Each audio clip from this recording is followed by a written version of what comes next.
Hey guys, welcome to my YouTube channel, Shawna Plant-Based Lifestyle. Don't forget to subscribe, like, share, comment, and always remember, your health is your wealth.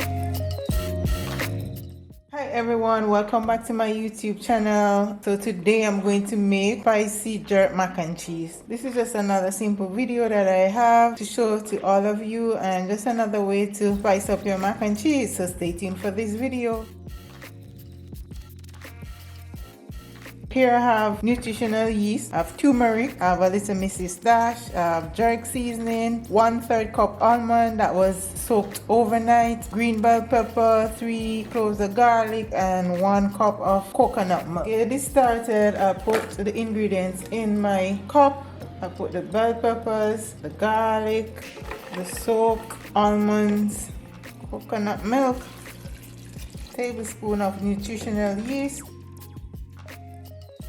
I have the turmeric, I'll add some for color, 1/4 teaspoon. I have some Mrs. Dash, probably 1/4 teaspoon. Jamaican Grace jerk seasoning, and I use, this is very hot guys, so you don't want it to be overly hot. So for now I'll only add 1/4 teaspoon. If you love spice you can add more. So we'll blend this for a minute until everything is smooth.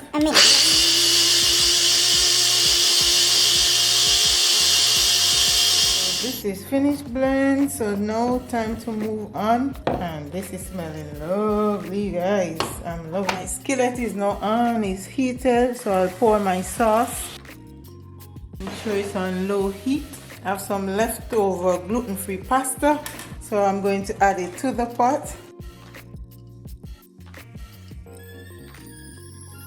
So I just combine everything together.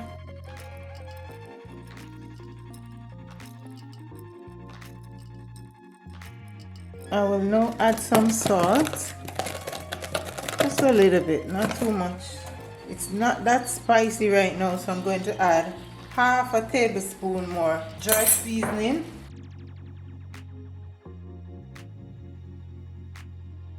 And I just put the lid on and let this simmer for about 5 minutes. So guys, here's the final product of my jerk mac and cheese, and it smells so good guys. I would wish you were here to taste it and smell it. It's very yummy. Thank you for viewing, thank you for subscribing. See you next time. Do have a safe and a blessed week. Thank you. Always remember, your health is your wealth.